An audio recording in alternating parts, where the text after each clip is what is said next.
Everyone, welcome to my channel. I am Simran Jani and आज हम complete करेंगे अपना chapter human capital formation in India of class 12th Indian economics development. तो part 1 video में मैं half of the chapter आपको पढ़ा चुकी हूँ एंड मोस्ट इंपॉर्टेंट पोर्शन है वो इस चैप्टर का। अब हम सेकंड पार्ट वीडियो में इस चैप्टर को कंप्लीट कर लेंगे एंड इस चैप्टर के नोट्स एंड इंपॉर्टेंट क्वेश्चंस आपको मिलेंगे मेरी इंस्टाग्राम आईडी के ऊपर, जिसका लिंक डिस्क्रिप्शन बॉक्स में गिवन है। Okay, so let's start the chapter explanation human capital formation in India. तो लास्ट चैप्टर में हमने पढ़ा meaning of human capital formation and what are the sources of human capital formation, यानी कि human capital कैसे form हो सकती है, यानी कि हम एक ऐसे ह्यूमन जो प्रोडक्टिव हो वो कैसे फॉर्म करते हैं। हम इन्वेस्टमेंट करके एजुकेशन पे, हेल्थ पे, ऑन जॉब ट्रेनिंग पे, इंफॉर्मेशन पे, माइग्रेशन पे इन्वेस्टमेंट करके हम एक अच्छी ह्यूमन कैपिटल बना सकते हैं। अब हमें क्या पढ़ना है, human capital formation and economic growth, यानी कि क्या अगर किसी कंट्री के अंदर अच्छी ह्यूमन कैपिटल है तो क्या वो कंट्री में इकोनॉमिक ग्रोथ होगी या नहीं होगी। तो उस रिलेशन को समझने की आज हम इस टॉपिक में कोशिश करने वाले हैं। तो economic growth means increase in real national income of a country. जब किसी कंट्री की रियल नेशनल इनकम इंक्रीज होती है, यानी कि जब इन्फ्लेशन को उसमें कंसिडर नहीं करा जाता है, तो हम कहते हैं इकोनॉमिक ग्रोथ हो रही है। अब इकोनॉमिक ग्रोथ कैसे कर सकते हैं हम एक कंट्री के अंदर। अब आपकी बुक में एग्जाम्पल दे रखा है दैट एक एजुकेटेड इंसान जो है वो कंट्री की इकोनॉमिक ग्रोथ में ज़्यादा हेल्प करेगा या फिर एक अनएजुकेटेड, यानी कि एक एजुकेटेड इंजीनियर जो है वो ज़्यादा ग्रोथ इकोनॉमिक लेकर आएगा या फिर एक इलिटरेट पर्सन। ऑब्वियसली हम कहेंगे दैट जो एजुकेटेड है, जो हेल्दी है, वही जो कंट्री की इकोनॉमिक ग्रोथ है उसमें ज़्यादा अपना कंट्रीब्यूशन करेगा। तो contribution of educated person is more and the healthy person is more. वही एग्जांपल कि अगर एक सिक लेबर है और एक बिल्कुल ही healthy fit and fine labour है, तो ऑब्वियसली प्रोडक्टिविटी, काम करने की क्षमता किसकी ज़्यादा होगी, जो फिट है। जिसकी तबीयत खराब है वो अच्छा काम नहीं करेगा। अब एजुकेटेड अनएजुकेटेड में हम ये देख सकते हैं कि जो एजुकेटेड लोग होते हैं वो ज़्यादा कमाई करते हैं, वो ज़्यादा फिट एंड फाइन होते हैं, उनको ज़्यादा स्किल्स होती हैं उनके पास as compare to the illiterate person. ठीक है, तो ये एजुकेशन एंड हेल्थ हम सब पढ़ चुके हैं। अब हम देख रहे हैं कि क्या एजुकेशन एंड हेल्थ फैसिलिटीज़ बढ़ाने से क्या इकोनॉमिक ग्रोथ के ऊपर भी कोई असर पड़ता है या नहीं पड़ता है। ठीक है, तो human capital formation promotes invention, innovation and technological importance. अब जो ये यहाँ से अगर आप एनसीईआरटी से पढ़ रहे हो चैप्टर, यहाँ सबसे ज़्यादा कंफ्यूजन स्टार्ट होता है हमारे चैप्टर में। देखो यहाँ पे हमें ये भी बताया जा रहा है कि किस तरीके से human capital formation economic growth में हेल्प करती है, और हमें ये भी बताया गया है दैट देखो ये रिलेशन निकालना आसान नहीं है। जैसे कि अगर हमें कोई सम सॉल्व करना हो, हमें कोई इक्वेशन सॉल्व करनी हो, तो हम पूरा एक फॉर्मूला लगाते हैं और left hand side is equal to right hand side, LHS is equal to RHS prove कर देते हैं। बट यहाँ पे अगर मैं बोल रही हूँ कि ह्यूमन कैपिटल फॉर्मेशन इंक्रीज होने से इकोनॉमिक ग्रोथ इंक्रीज होती है, इसको प्रूव करने का हमारे पास कोई फॉर्मूला नहीं है। अभी आपको समझाती हूँ कैसे। It is difficult to prove the cause and effect and relation between the human capital formation and economic growth. ये ईजी नहीं है। हम कह रहे हैं हाँ ठीक है ह्यूमन कैपिटल बढ़ने से इकोनॉमिक ग्रोथ हो रहा है, बट ये प्रूव करना आसान नहीं है। Due to difficulty in measurement की डिफिकल्टी की वजह से वी कैन नॉट प्रूव, हम ये प्रूफ नहीं कर सकते हैं that increase in human capital causes economic growth, कि ह्यूमन कैपिटल इंक्रीज होने से इकोनॉमिक ग्रोथ होगा ही होगा। ये चीज़ हमारे पास प्रूफ करने का कोई तरीका नहीं है। बट जब हम अपनी सोसाइटी में देखते हैं तो हमें लगता है हाँ जब हमने लोगों को एजुकेशन प्रोवाइड करी तो इकोनॉमिक ग्रोथ हुआ, जब लोग हेल्दी थे तो इकोनॉमिक ग्रोथ हुआ, बट इसे हम ऑन पेपर्स प्रूफ नहीं कर सकते हैं। तो ये चीज़ को आप ध्यान में रखना। ये आपको केस स्टडी क्वेश्चन में ट्रू फॉल्स में आ सकता है that can we prove that increase in the human capital formation causes economic growth, true और फॉल्स। तो इसका आंसर फॉल्स है, हम प्रूफ नहीं कर सकते, बस हमें पता है। ठीक है, for example education is measured in terms of schooling. अब एजुकेशन को अगर मेजर करने की कोशिश करें हम, तो हम ये देखते हैं कि एक स्कूल में कितने बच्चे जा रहे हैं। We measure the teacher pupil ratio, यानी कि टीचर स्टूडेंट का रेशियो देखते हैं। एनरोलमेंट रेट्स, कितने बच्चे स्कूल जा रहे हैं। स्कूलिंग का ईयर देखते हैं। ये आप देख रहे हैं कि एक कंट्री के अंदर बहुत सारे बच्चे स्कूल जा रहे हैं, बट इसमें क्वालिटी ऑफ एजुकेशन को मेजर नहीं करा जा रहा कि बच्चे स्कूल जा तो रहे हैं बट वहाँ पढ़ाई हो भी रही है नहीं हो रही है। जैसे कि स्लम्स में, बस्तियों में, स्कूलों में होता है, टीचर जाती है खाली बैठ के वहाँ चाय पी के आ जाती है, बच्चे जाते हैं गप्पे मार के वापस आ जाते हैं। तो स्कूल तो बच्चे जा रहे हैं बट कोई प्रोडक्टिविटी तो नहीं मिल रही ना। सो हाउ कैन वी से कि अगर एजुकेशन मिल रही है तो इकोनॉमिक ग्रोथ होगा, अगर वहाँ पे एजुकेशन फॉर द नेम सेक हो रही हो। बस पेपर्स पे हमें पता चल रहा है इतने बच्चों का एडमिशन हो गया, बट वहाँ रियलिटी में पढ़ाई तो हो नहीं रही है। इसलिए जो प्रूफ है वो हम नहीं कर सकते हैं। ठीक है, नेक्स्ट थिंग इज अगर हम हेल्थ का देखें, हेल्थ के दो इंडिकेटर्स क्या होते हैं, life expectancy rate and mortality rate. Life expectancy rate मतलब कि अगर आप पैदा हुआ है कोई बच्चा तो वो कितने साल तक जिंदा रहेगा। फॉर एग्जांपल अगर एक बेबी है, हम कह रहे 50 साल तक मिनिमम लोग जिंदा रहते हैं, और मोर्टेलिटी रेट मतलब डेथ रेट जो है ये हमें ये रिफ्लेक्ट करता है that how many people are living and how many people are died, but ये क्वालिटी ऑफ हेल्थ नहीं दिखाता है। ये लाइफ एक्सपेक्टेंसी रेट और हमारा डेथ रेट ये नहीं दिखा रहा है कि कंट्री के अंदर हेल्थ का स्टेटस कैसा है, कि गवर्नमेंट हॉस्पिटल्स हैं या नहीं है, अगर कोई बीमार है तो उसको डॉक्टर टाइम पे मिल रहा है या नहीं मिल रहा है। तो इसीलिए हम ये चीज़ प्रूव नहीं कर सकते हैं कि हेल्थ एंड एजुकेशन होने से इकोनॉमिक ग्रोथ होगा ही होगा। ठीक है, now let's see the relation between the human capital and economic growth. Relation between human capital and economic growth flows in either direction जाते हैं। For example higher income causes higher level of human capital. अगर किसी के पास ज़्यादा income है तो it causes higher level of human capital formation. मैं अभी आपको बता रही हूँ, फिर समझाऊंगी। And high level of human capital causes growth of income, और इनकम बढ़ी तो इकोनॉमिक ग्रोथ बढ़ जाएगी। अब समझो इसको, higher income causes high level of human capital. High income मान लेते हैं हम कि चलो एक फैमिली ए है और ये 1 लाख रुपए महीना कमाती है, 1 लाख रुपए महीना, और इनके 2 बच्चे हैं। ठीक है, तो ये इनकी इनकम हाई है। अब इनके 2 बच्चे हैं तो इन्हें अपने बच्चे को हेल्थ भी अच्छी रखनी होगी और एजुकेशन भी।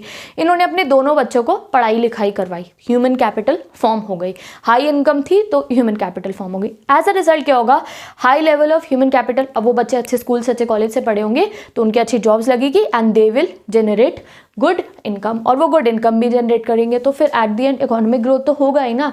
समझ रहे हो आप। अब हम केस दूसरा लेते हैं कि अगर एक फैमिली है उसमें हाई इनकम नहीं है, वो खाली 10,000 रुपये महीना कमा रही है, तो क्या 10,000 रुपये महीना जो कमा रहा है वो अपने बच्चों को अच्छी स्कूलिंग प्रोवाइड कर सकता है? नहीं, ना ही वो अपने बच्चों को अच्छी स्कूलिंग प्रोवाइड करेंगे तो ह्यूमन कैपिटल फॉर्म नहीं होगी। ह्यूमन कैपिटल फॉर्म नहीं होगी तो इनकम भी जनरेट नहीं हो सकती है। तो yes, there is a relationship.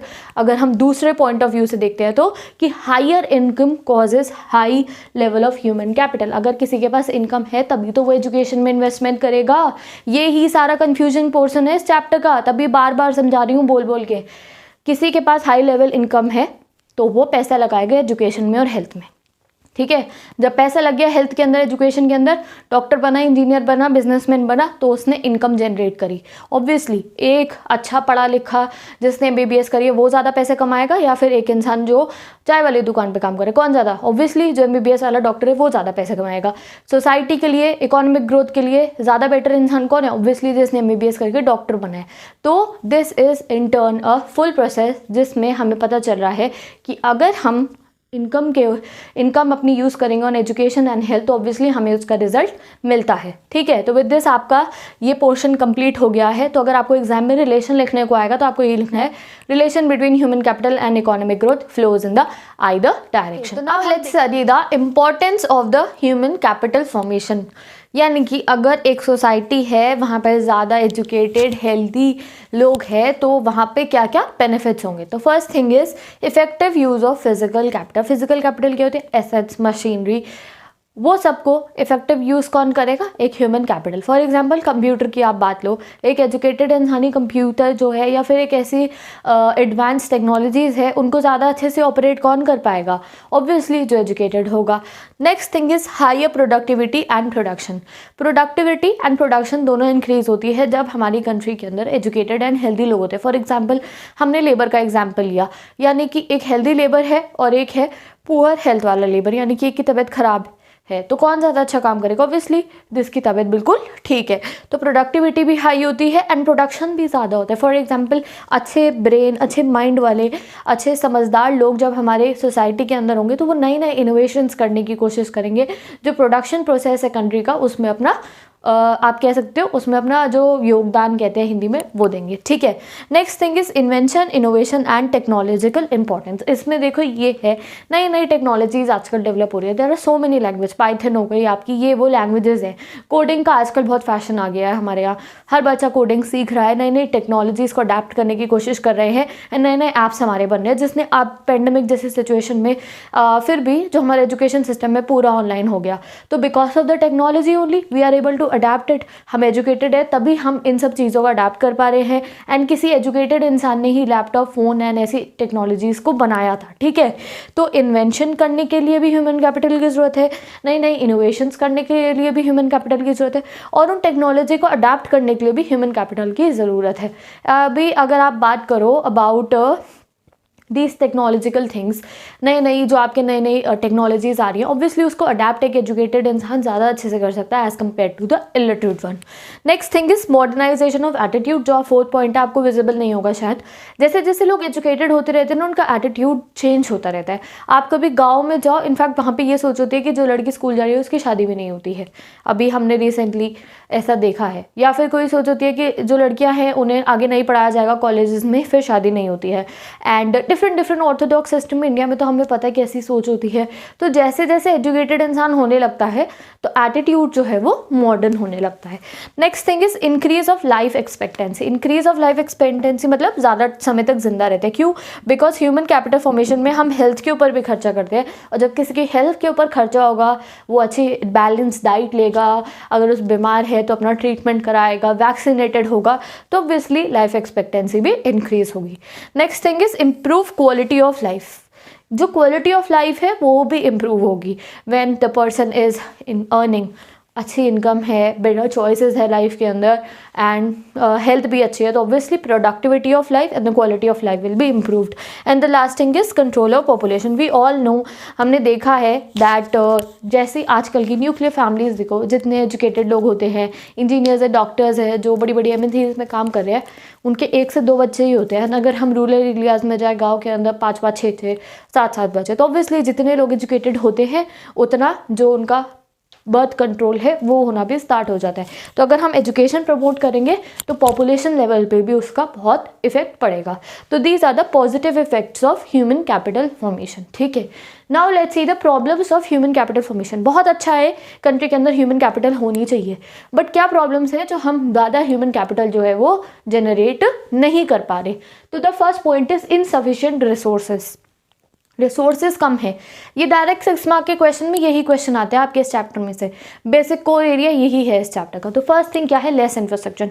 अच्छे स्कूल्स नहीं हैं, अच्छे कॉलेजेस नहीं हैं, प्राइमरी एजुकेशन मिलती है तो सेकेंडरी और हायर एजुकेशन नहीं मिल रही है। हेल्थ फैसिलिटीज़ के लिए अच्छा पब्लिक सेक्टर यानी कि गवर्नमेंट एक अच्छा हॉस्पिटल प्रोवाइड नहीं कर रही है, बिकॉज हर कोई प्राइवेट सेक्टर की फीस अफोर्ड नहीं कर सकता है। तो इसीलिए लेस इंफ्रास्ट्रक्चर की वजह से हमारी जो कंट्री है उसमें ह्यूमन कैपिटल का रेट कम है। Next thing is serious inefficiency. Inefficiency मतलब क्या हो गया है?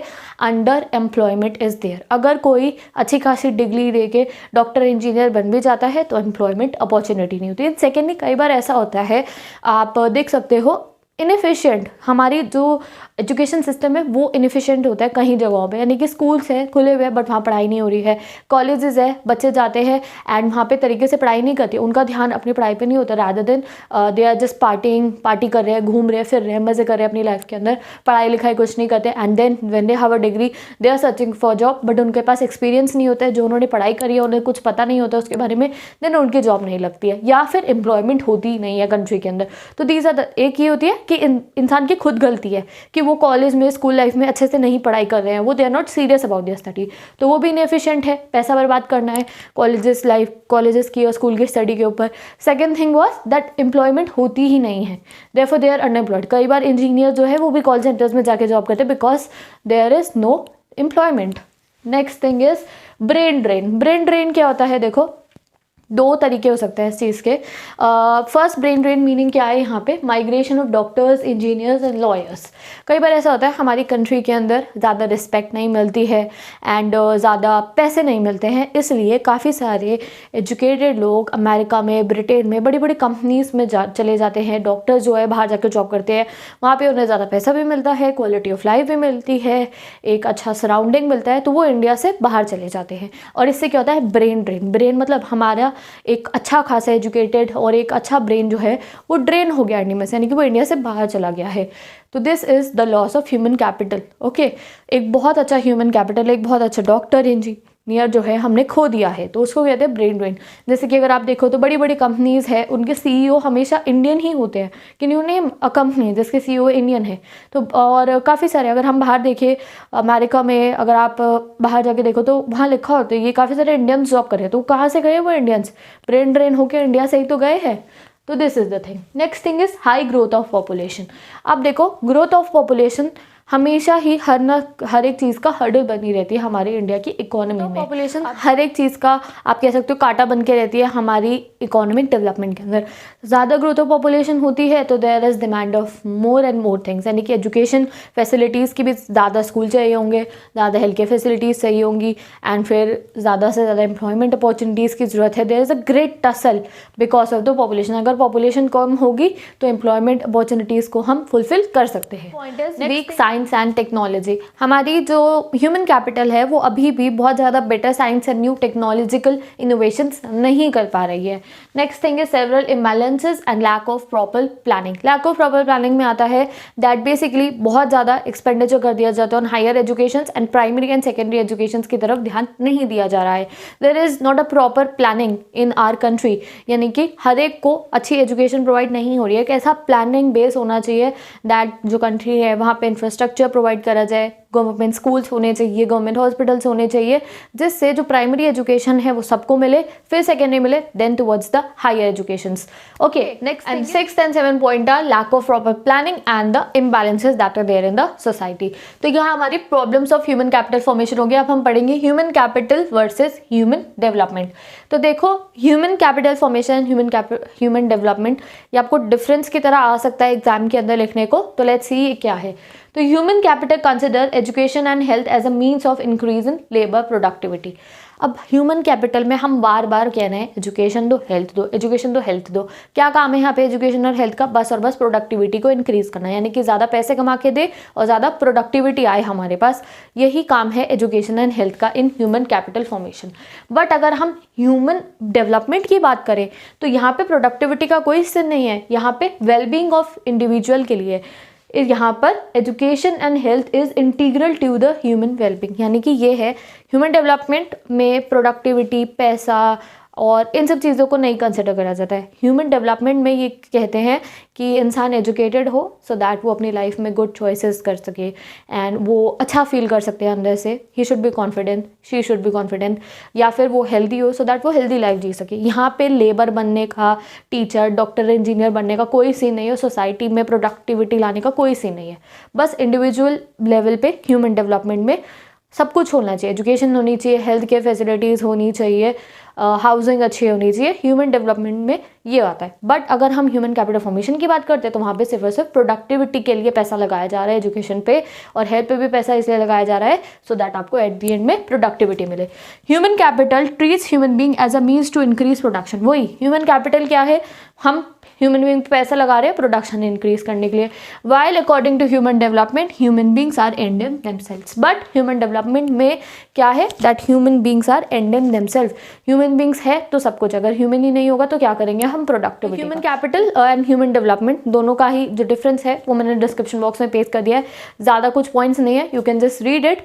आपको एग्जाम में इनका डिफरेंस 3 to 4 मतलब जो आपका मार्क्स की वेटेज है उसमें लिखने को आ सकता है। बस यही है, ह्यूमन डेवलपमेंट में we do not consider about the productivity, यानी कि अगर एक एजुकेटेड पर्सन है तो वो हमें कितनी कमाई करके दे रहा है या फिर वो सोसाइटी में क्या नई इनोवेशन, ये सब नहीं देखा जाता है। बट अगर हम ह्यूमन कैपिटल की बात करें तो वहाँ पे सिर्फ और सिर्फ प्रोडक्टिविटी के थ्रू सब चीज़ को कंसिडर करा जाता है। Now let's see the state of human capital formation in India. India में ह्यूमन कैपिटल फॉर्मेशन का क्या सीन है? तो first of all we know हमारी फेडरल कंट्री है। फेडरल कंट्री मतलब हमारी जो पावर है गवर्नमेंट की वो डिवाइडेड है between centre, state and the local level. Central level पे सेंट्रल गवर्नमेंट, स्टेट लेवल पे स्टेट की गवर्नमेंट और लोकल लेवल पे पंचायत और म्यूनसिपैलिटीज़ होती है। अब इन तीनों का काम होता है मिलके कि कंट्री के अंदर एजुकेशन को बढ़ावा दिया जाए और कंट्री के अंदर हेल्थ फैसिलिटीज़ को बढ़ावा दिया जाए। ठीक है, why it is the need for intervention of government in health and sector, education sector. अब आपका एक क्वेश्चन बनता है कि एक कंट्री में गवर्नमेंट को क्या ज़रूरत है आने की हेल्थ और एजुकेशन सेक्टर में? प्राइवेट सेक्टर भी तो है, तो उसके आंसर्स हम पढ़ते हैं क्या है। तो फर्स्ट थिंग क्या है, जो प्राइवेट सेक्टर है देखो वो हर चीज़ हमें प्रोवाइड करता नहीं सकता है, और कर भी रहा होता है तो प्राइवेट सेक्टर वाले जो है अपना प्रॉफिट रख के चलते हैं, एंड गवर्नमेंट का काम क्या है? वेलबींग को प्रोवाइड करना। Second thing is expenditure gives the long term effect. देखो अगर किसी कंट्री में कोई हॉस्पिटल बन रहा है, अगर किसी कंट्री में हमारे यहाँ सरकारी स्कूल बन रहे हैं, बड़ी बड़ी यूनिवर्सिटीज़ हैं, तो देखो ये लॉन्ग टर्म फ़ायदा देती हैं। अगर किसी सरकार ने एक स्कूल बनाया है तो वो आगे 50 सालों तक वो स्कूल वहीं रहेगा और वो काफ़ी सारे बच्चों को शिक्षा प्रदान करेगा। ठीक है, तो ये लॉन्ग टर्म इफेक्ट देता है हमारा एजुकेशन एंड हेल्थ के ऊपर खर्चा करना। Next thing is to keep a check on the private sector. आप ये तरीका मान सकते हो, यानी कि पब्लिक सेक्टर जो है इंटरवेन करता है हमेशा प्राइवेट सेक्टर के अंदर, चाहे वो कोई प्राइवेट हॉस्पिटल हो, चाहे वो कोई प्राइवेट स्कूल हो, हमेशा जो गवर्नमेंट है वो कहीं ना कहीं इंटरवेन करती है। फॉर एग्जाम्पल आप CBSE का एग्जाम्पल लो, CBSE के थ्रू हमारे जितने भी स्कूल्स होते हैं वो एफिलेटेड होते हैं एंड उसी की गाइडलाइंस पे, चाहे आप प्राइवेट स्कूल में पढ़ते हो चाहे आप सरकारी स्कूल में पढ़ते हो, CBSE की गाइडलाइंस पे आपका स्कूल वर्क करता है। एंड CBSE क्या है? गवर्नमेंट है। समझ रहे हो आप मेरी बात को? तो यही चीज़ है हमारी, जो गवर्नमेंट है उसको इंटरवेंशन करना ही पड़ेगा सो दैट जो स्कूल्स है, जो हेल्थ केयर इंस्टीट्यूशंस है वो लिमिट्स में चल रहे हैं एंड वो स्टैंडर्ड्स मेंटेन करके चल रहे हैं या फिर नहीं चल रहे हैं। Next thing is how do government control. वही चीज़ आती है कि गवर्नमेंट कैसे कंट्रोल कर रही है हमारे एजुकेशन एंड हेल्थ सेक्टर। तो एक चीज़ क्या है आपकी, एजुकेशन सेक्टर में हमारी मिनिस्ट्री ऑफ एजुकेशन है, वही हमारा CBSE है, मिनिस्ट्री ऑफ एजुकेशन है, जो पूरा का पूरा एजुकेशन सिस्टम को संभाल के रख रहा है। लाइक अभी आपने 3-4 बार लाइव सेशन कर चुके हो अपने एजुकेशन मिनिस्टर के साथ में and you have seen that जो हमारे स्कूल्स है, प्राइवेट में पढ़ते हो अगर आप तो वो सब कुछ हमें गवर्नमेंट के हिसाब से ही वर्क करना पड़ता है।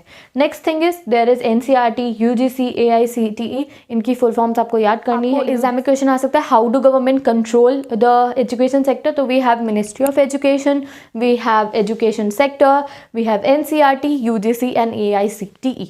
इनकी फुल फॉर्म्स आप बुक में से रीड कर सकते हो। NCERT हमारी बुक्स जो हैं, NCERT बुक जो है हमारी, उसकी फुल जो हमारी कमीशन है ये सारे के सारे स्टैंडर्ड सेट कर रही है एंड गवर्नमेंट का पूरा रोल होता है, चाहे प्राइवेट स्कूल में पढ़े हो चाहे कहीं और पढ़े हो, हमारे एजुकेशन सिस्टम पे। Next thing is health sector. Health sector के लिए we have department of health and ICMR, Indian council for medical research. For example अभी कोरोना वायरस की वैक्सीन है, जब तक गवर्नमेंट, कितने लोग अपनी वैक्सीन ना ले, जब तक गवर्नमेंट उसको स्टैंप लगा के अप्रूव नहीं करेगी तब तक वो कंट्री के अंदर थोड़ी बिक सकती है। तो समझ रहे हो, गवर्नमेंट का हेल्थ में और एजुकेशन में दोनों में ही इंटरवेंशन करना बहुत ज़रूरी होता है for the upliftment, for the benefit of the society only. Okay, now the last thing is government क्यों आती है एजुकेशन और हेल्थ प्रोवाइड करने? बिकॉज पॉपुलेशन हमारी कंट्री की बहुत ज़्यादा है and secondly there is poverty also. हर एक के पास इतना पैसा नहीं है कि वो प्राइवेट सेक्टर में जाके अपना इलाज करा सके, ठीक है। तो इसलिए गवर्नमेंट को प्राइमरी स्कूल्स प्रोवाइड करने चाहिए एंड सरकारी हॉस्पिटल्स देने चाहिए। सेकेंडली, अगर कोई मिडिल क्लास फैमिली है, ठीक है, उन्होंने 10th 11th 12th तक अपने बच्चों की पढ़ाई करा लिया, बट जब कॉलेजेस की, हायर एजुकेशन की बात आती है तो वी नो प्राइवेट कॉलेजेस जो है उनकी फीसेस बहुत ज़्यादा होती है एंड एज़ कम्पेयर टू अगर आप किसी सरकारी कॉलेज की देखोगे तो उनकी फीसेस बिल्कुल ही मिनिमम होती है। इसलिए जो गवर्नमेंट है उसको इंटरवेंशन करना। And the last thing is that हमारी कॉन्स्टिट्यूशन के अंदर क्लियरली मेंशन है that we are having a right to education and we are having a fundamental right of right to education. Primary education तक का तो हमारे पास fundamental right है, तो गवर्नमेंट का ही काम है हमारे को एजुकेशन प्रोवाइड करना एंड हमारे को हेल्थ केयर फैसिलिटीज़ को प्रोवाइड करना। तो ये एक बहुत ही ईजी टॉपिक था, आंसर मैं आप लोगों को प्रोवाइड कर दूंगी, आप लर्न कर सकते हो। इसमें मेन यही था that why government have to intervene. तो उसके रीजंस हमने क्या क्या पढ़े हैं? तो the first thing is that long term effect लेकर आती है ये चीज़। नेक्स्ट थिंग हमने क्या पढ़ी थी? दैट पॉपुलेशन है, पॉवर्टी है, उसकी वजह से जो गवर्नमेंट है उसको इंटरवेन करना। And second was to check the standards, यानी कि जो प्राइवेट सेक्टर है वो अच्छे से वर्क कर रहा है या नहीं कर रहा है, उसके लिए भी गवर्नमेंट को इंटरवेन करना पड़ता है। And the last thing we are having right to education and right to health, तो इसीलिए गवर्नमेंट को ही उन राइट्स को आके हमें प्रोवाइड करना पड़ेगा। तो यहाँ पे आपका ये चैप्टर कंप्लीट हो गया because growth of education sector in India आप लोगों के सिलेबस में से डिलीट हो गया है 2021 में जो बच्चे बोर्ड एग्जाम्स दे रहे हैं। तो it's a relief for you, वो वाला टॉपिक आपको नहीं पढ़ना है, आपका ये चैप्टर फुल एंड कंप्लीट हो गया है। So let's end this video. So अगर आपको इंडियन इकोनॉमिक डेवलपमेंट पूरी पढ़नी है क्लास 12 की, प्लेलिस्ट गिवन है डिस्क्रिप्शन बॉक्स के अंदर, आप पढ़ सकते हो। अगर आपको मैक्रो इकोनॉमिक्स पढ़नी है क्लास 12 की, you can study in the description box, playlist given है, नोट्स सही इंस्टाग्राम पे गिवन है and I will on the economics revision batch series. उसमें मैं आपको हर एक चैप्टर का रिविजन करवाऊंगी with the important questions, short answers, long answer, case study question. Okay, तो उस सीरीज को आप फॉलो करना, economics revision batch, playlist given है डिस्क्रिप्शन बॉक्स के अंदर। एंड वहाँ पे जो बच्चे इंस्टाग्राम यूज़ नहीं करते हैं उनको आंसर्स भी मिल जाएंगे बिकॉज मैं डिस्क्रिप्शन बॉक्स के अंदर आंसर्स एंड नोट्स पेस्ट कर देती हूँ रिविजन बैचेस में, सो दैट जो इंस्टा यूज़ नहीं करते हैं वो लोग कहाँ से ले सकते हैं अपने important notes? From the description box. तो अभी आप डिस्क्रिप्शन बॉक्स को देखो, रिविजन बैच देखो, economics, macro economics, Indian economic development playlist देखो, उसकी चैप्टर्स कंप्लीट करो। अगर आपको कोई स्ट्रैटेजी हेल्प चाहिए टाइम टेबल में तो I have study tips by Simran Sani, playlist is there. Commerce students के लिए मैंने अलग अलग स्ट्रैटेजीज बना के वीडियोस डाली है, you can go and watch it. And अगर आपको कोई query you can ask me down in the comment section. So now I will meet you in the next video. Till then bye bye and take care.